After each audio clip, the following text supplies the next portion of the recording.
Bismillahirrahmanirrahim. I am Ali Akbar from class BBA 6 and my roll number is 04. My presentation topic is the nature and theories of personality.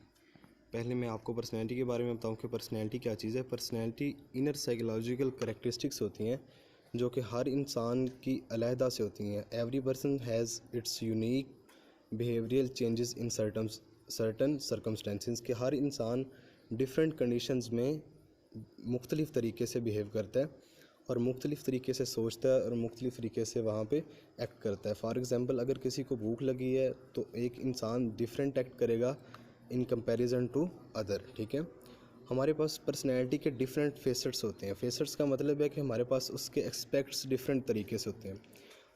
कुछ researchers कहते हैं कि personality जो है वो हमारे पास early childhood experiences से जो है वो कैरी होती है कि इंसान बचपन से जो करता आता हो रहा है वही उसकी पर्सनैलिटी में डिफ्यूज़ हो जाता है। सेकंड जो कॉन्सेप्ट हमारे पास पर्सनैलिटी का है वो है सोशल एंड एनवायरमेंटल इन्फ्लुएंसेस कि इंसान जिस इन्वायरमेंट में रह रहा होता है उस इन्वायरमेंट में जो डिफरेंट एक्टिविटीज़ होती हैं वो इंसान के अंदर डिफ्यूज़ करती हैं और उसकी पर्सनैलिटी को चेंज कर देती हैं। ठीक है, तो ये दो कॉन्सेप्ट हैं फेसेट्स ऑफ पर्सनैलिटी के जो डिफरेंट रिसर्चर्स की जानिब से पेश किए गए। अब इनको दोनों को कंबाइन करके एक यूनिफाइड जो हमारे पास पेश की गई उसमें से तीन चीज़ें यहाँ पे जो मैंने लिखी हुई हैं। नंबर फर्स्ट पे है personality reflects individual differences. Next slides में मैं इनको वन बाय वन एक्सप्लेन भी करूँगा। सेकंड पे है personality is consistent and enduring. और नंबर थर्ड पे हमारे पास है पर्सनैलिटी में चेंज। इनको मैं वन बाय वन एक्सप्लेन करता हूँ। Every person has unique characteristics, no two persons can alike. इसका मतलब है कि हर इंसान की कुछ ना कुछ डिफरेंट करेक्टरिस्टिक्स होती हैं। दो इंसान गुस्से में होंगे, एक इंसान डिफरेंट बिहेव करेगा, दूसरा इंसान डिफरेंट बिहेव करेगा।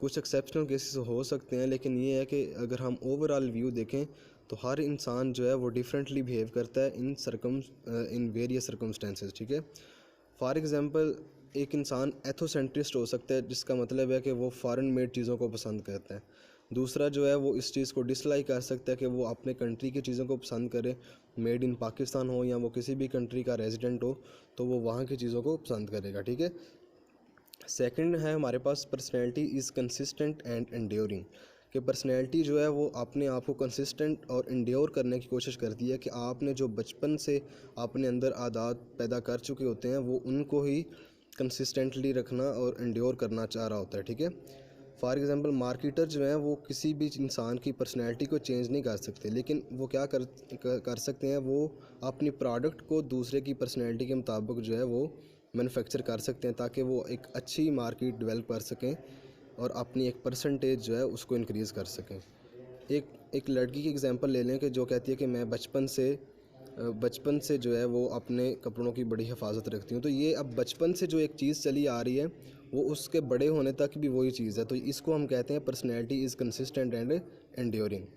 थर्ड एंड लास्ट पे हमारे पास कि पर्सनैलिटी में चेंज। पर्सनैलिटी इंसान ज़िंदगी में डिफरेंट सिचुएशन से गुज़रता है। फॉर एग्ज़ाम्पल शादी, birth of child, death of parents.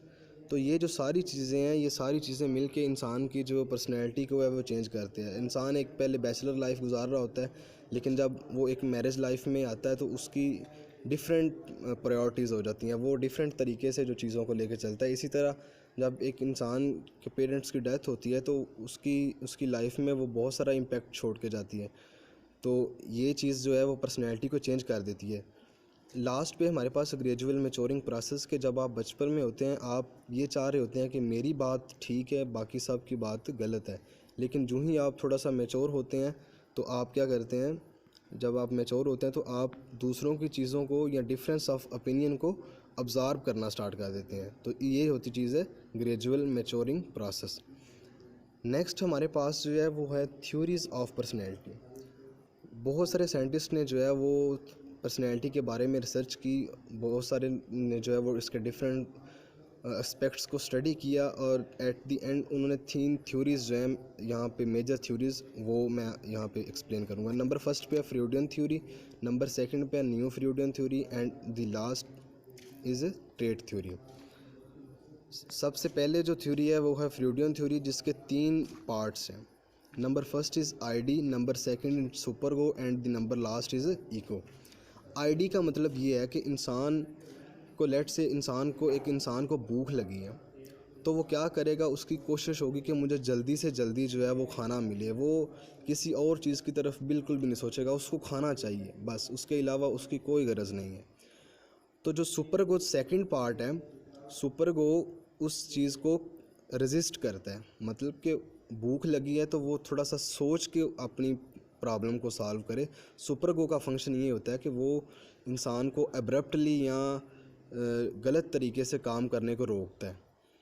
तो जो लास्ट पे हमारे पास थर्ड पार्ट है ईगो, वो इन दोनों को मेंटेन करता है। अब देखें, भूख भी लगी है, एक इंसान ने अपनी भूख को भी मिटाना है, लेकिन ये है कि वो एक ऐसे तरीके से भूख को मिटाए जिससे ज़्यादा नुकसान ना हो, जो एनवायरनमेंट फ्रेंडली एक्ट हो वो उस तरह से चले।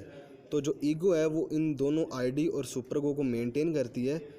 और ये हमारे पास फ्रीडन थ्योरी के मुताबिक ये कॉन्सेप्ट है कि इंसान डिफरेंट तरीक़ों से जो है वो अपने सर्कमस्टेंसेस को डील कर सकता है।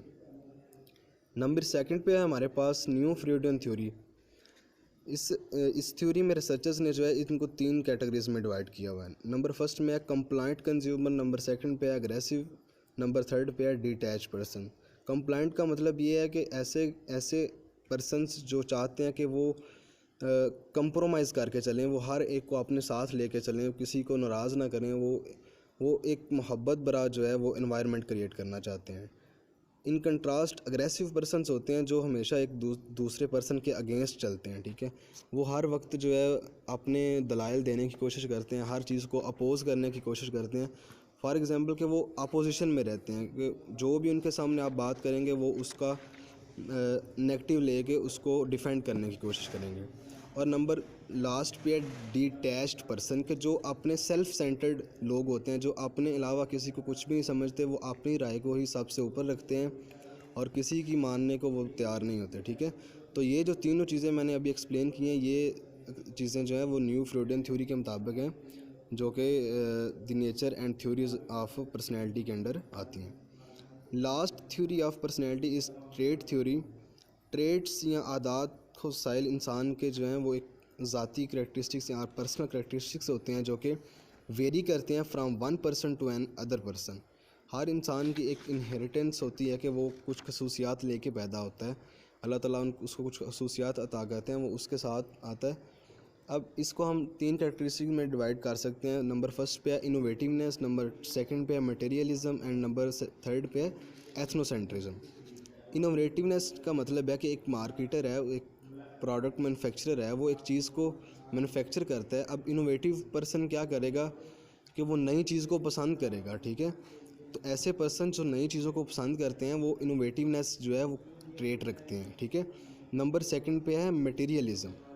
मटेरियलिज्म का मतलब है कि वो इंसान फॉर एग्ज़ाम्पल कि ग्लोबली चीज़ों को पसंद करता है, कि जो ग्लोबल ब्रांड्स हैं उनको पसंद करता है। नंबर सेकंड पे एथनोसेंट्रिज्म, कि 2 इंसान हैं, एक जो है वो फॉरेन मेड चीज़ों को पसंद करता है और सेकंड पे जो है वो अपने कंट्री की चीज़ों को ज़्यादा प्रायोरिटी पे रखता है। तो ये एथनोसेंट्रिज्म में हम जो है इसको डील कर सकते हैं कि एक हाउ अ पर्सन एक्सेप्ट और reject the foreign made things. These were the 3 theories that I have explained to you people, and I'm thankful to you. Thank you so much.